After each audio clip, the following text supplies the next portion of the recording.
تو یہ کیوں اللہ تعالیٰ اتنے حادثات لاتا ہے اور پھر انسان اندر سے بھی حملہ باہر سے بھی حملہ؟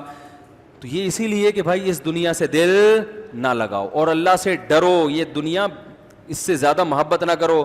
تو یہی سورہ ملک میں اللہ نے فرمایا اَأَمِنْتُم مَّن فِي السَّمَاءِ أَن يَخْسِفَ بِكُمُ الْأَرْضَ، بھلا جو ذات آسمانوں میں ہے تمہیں ڈر نہیں لگتا کہ وہ تمہیں زمین میں دھنسا دے؟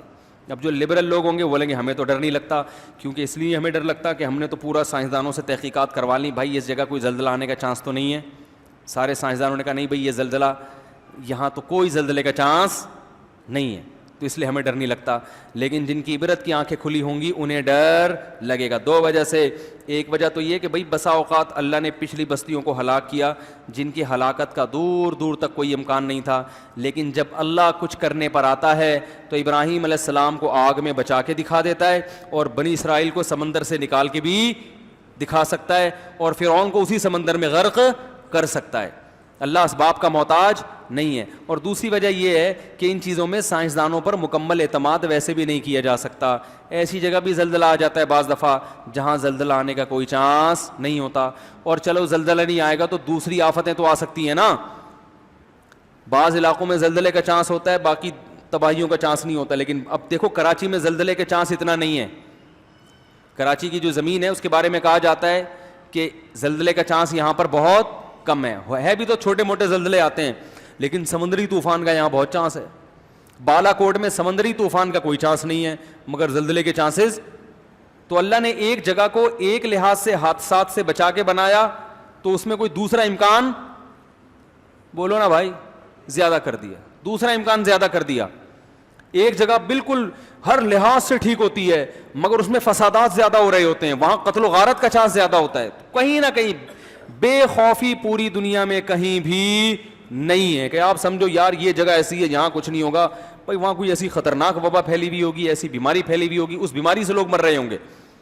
تو بہتر یہی ہے کہ آپ تمام حادثات سے بچنے کی تدبیریں تو اختیار کریں مگر اس پر اعتماد کر کے نہ بیٹھیں، بلکہ جو حادثات بھیجنے والا ہے اس سے دوستی لگا لیں. اس سے کیا کر لیں؟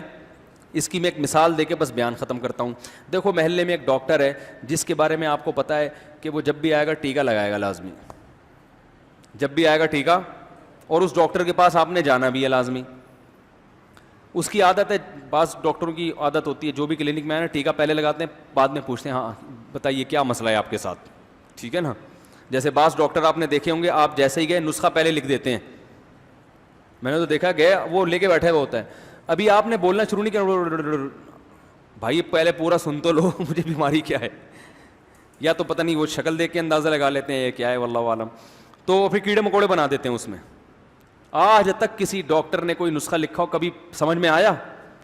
حکیموں کا بھی یہی ہے، پتہ نہیں کیا کیڑے مکوڑے. ایک صاحب نے کہا اصل میں پتہ ہے کیا لکھتے ہیں، یہ میڈیکل اسٹور والے کو لکھتے ہیں میں نے تو لوٹ لیا اب تو بھی لوٹ لے. ایسا نہیں ہوگا لیکن میں ایک مثال دے رہا ہوں کہ کیڑے مکوڑے بنا کے نا اڑ کر کے لکھ دیا بھائی جا بھائی، وہ سمجھ جاتا ہے فوراً، فنگر پرنٹس ہوتے ہیں اس پہ سمجھ جاتا ہے کہ یہ کیا ہے. تو ایک ڈاکٹر کی عادت ہے وہ بیٹھا ہوا ہے، آپ کو پتہ ہے انجیکشن لگائے گا تو آپ، اور وہ ہے بڑا طاقتور اس سے آپ بچ نہیں سکتے، تو بھائی وہ غلط انجیکشن بھی لگاتا ہے اور صحیح بھی لگاتا ہے. تو اس سے بچنے کا ایک ہی طریقہ ہے آپ اس سے دوستی لگا لو، آپ اس سے محبت پیدا کر لو تاکہ اس کے دل میں آپ کی محبت ہو اور وہ آپ کو غلط انجیکشن نہ لگائے. تو قدرت کی طرف سے حادثات تو آئیں گے، بیماریاں تو آئیں گی، ان سے بچنا تو ممکن نہیں ہے. آپ اللہ سے دوستی لگا لیں تاکہ یہ حادثات اللہ کی آپ کے حق میں رحمت بن جائے، عذاب بن کے نہ آئیں. یہ نبی صلی اللہ علیہ وسلم نے ارشاد فرمایا، حضرت عائشہ نے پوچھا یا رسول اللہ یہ طاعون کیا بیماری ہے؟ آپ نے فرمایا کہ اللہ کا عذاب ہے جس قوم پہ چاہے مسلط کر دے، لیکن اسی عذاب کو اللہ بہت سو کے لیے رحمت بنا دیتے ہیں. جو نیک لوگ ہوتے ہیں ان کے لیے یہ عذاب کیا بنتا ہے؟ رحمت. کیوں؟ جب یہ طاعون کی بیماری آتی ہے تو اتنی سخت بیماری ہے، اس سے ان سے اگر کوئی گناہ ہوئے تھے وہ گناہ معاف ہو جاتے ہیں، ان کے درجات بلند ہوتے ہیں، اور وہ اگر اس میں مر گئے تو ان کو شہادت کا مرتبہ ملتا ہے. بعض صحابہ کا طاعون میں انتقال ہوا ہے. ایک صحابی تھے، طاعون کی بیماری پھیل گئی، لوگوں نے کہا آپ یہاں سے چلے جائیں، آپ بھی کہیں انتقال نہ ہو جائے. انہوں نے کہا نبی نے منع کیا ہے ایسے علاقے سے بھاگنے سے. اگلے دن صبح اٹھیں تو ان کے انگلی میں پھنسی نکلی ہوئی تھی. طاعون میں پہلے ایک دانہ نکلتا ہے، بس یہ اس کی علامت ہے کہ آپ بھی مر جائیں گے. آپ کو بھی. تو وہ جب ان کے نکلی تو لوگوں نے کہا ہم نے کہا نہیں تھا آپ چلے جائیں. انہوں نے کہا اللہ کی قسم یہ مجھے سرخ اونٹوں سے زیادہ محبوب ہے یہ دانہ. یہ اللہ کی طرف سے کیا ہے؟ رحمت ہے. کیوں؟ نبی کی حدیث ہے بھائی. فرمایا غدن سوف نلقى اصحاب النبی صلی اللہ علیہ وسلم، ان قریب اب اپنے ساتھیوں سے ملاقات ہونے والی، اب جائیں گے اس دنیا سے. تو وہی حادثہ یعقوب علیہ السلام کا بچہ بھی بچھڑ گیا تھا نا، لیکن وہ ان کے حق میں کیا تھا؟ رحمت تھا. ابراہیم علیہ السلام کی بیماری، ایوب علیہ السلام کی بیماری ان کے حق میں کیا تھی؟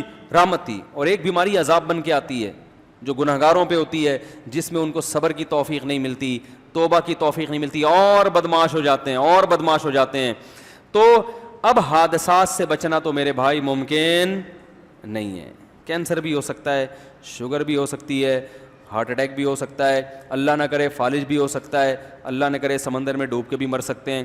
تو بہتر ہے کہ جو حادثہ دینے والا ہے اس سے دوستی لگا لیں، تاکہ وہ جو انجیکشن آپ کے لگائے وہ آپ کے حادثے کا جو انجیکشن لگے گا وہ آپ کے فائدے کے لیے ہو، آپ کے نقصان کے لیے نہ ہو. اور اللہ سے دوستی کیسے ہوتی ہے؟ گناہوں کو چھوڑ کر. جس چیز کو اللہ نے کہہ دیا چھوڑ دو اسے چھوڑ دیں، جس کو کہہ دیا کر لو اسے کر لیں. سمجھ میں آیا بھائی؟ تو یہی سورہ ملک کی ان آیتوں کا خلاصہ ہے جو اللہ ہمیں بتا رہے ہیں. تو آخری بات ایک اور بھی اہم بتا دوں، جب بھی کوئی حادثہ دیکھا کریں نا، جو مذہب سے دور آدمی ہے نا بس وہ اتفاقی واقعہ کہہ کے نکل جاتا ہے، لیکن جن کی عبرت کی آنکھیں کھلی ہوئی ہیں ان کو ہمیشہ ہر حادثے سے عبرت پکڑنی چاہیے. آج یہ اس کے ساتھ ہوا، کل میرے ساتھ بھی بولو بھائی ہو سکتا. کسی کو دیکھیں کسی ایکسیڈنٹ میں ٹکڑے ہو گئے اس کے، تو بس اتنا تبصرہ نہ کریں یار غلط ڈرائیونگ ہے، یار غلط ہے، دیکھو ملک کا کوئی قانون نہیں ہے. یہ بھی ٹھیک ہے، یہ بھی کہہ دیا کریں، لیکن ساتھ ساتھ یہ بھی کہہ سکیں یار جہاں قانون کو لوگ فالو کرتے ہیں حادثے تو وہاں بھی ایسے ہوتے ہیں. امریکہ میں تو لوگ قانون کو فالو کرتے ہیں نا، آپ یوٹیوب پہ دیکھو کتنے حادثے ہوتے ہیں امریکہ میں. جاپان میں لوگ قانون کو فالو کرتے ہیں نا، یوٹیوب پہ لکھو جیپنیز کے بھی آپ کو جنازے نظر آئیں گے، ایکسیڈنٹ نظر آئیں گے، سب کچھ ہوگا وہاں بھی. تو عبرت کہ یار کل میرے ساتھ بھی ایسا ہو سکتا ہے. لہذا دنیا دل لگانے کی جگہ نہیں ہے. کسی کو دیکھو کینسر میں مبتلا ہے، اس کا جبڑا گل رہا ہے، تو آپ بولو بھائی اللہ اس کو شفا دے، لیکن یہ میرے ساتھ بھی ہو سکتا ہے. ہم سمجھتے ہیں سامنے والے کے ساتھ ہو رہا ہے نا تو بس اسی کے ساتھ. وہ بھی یہی سمجھا کرتا تھا پہلے، اس کا بھی یہی خیال تھا اپنے بارے میں کہ سب کے ساتھ ہوگا میرے ساتھ نہیں ہوگا.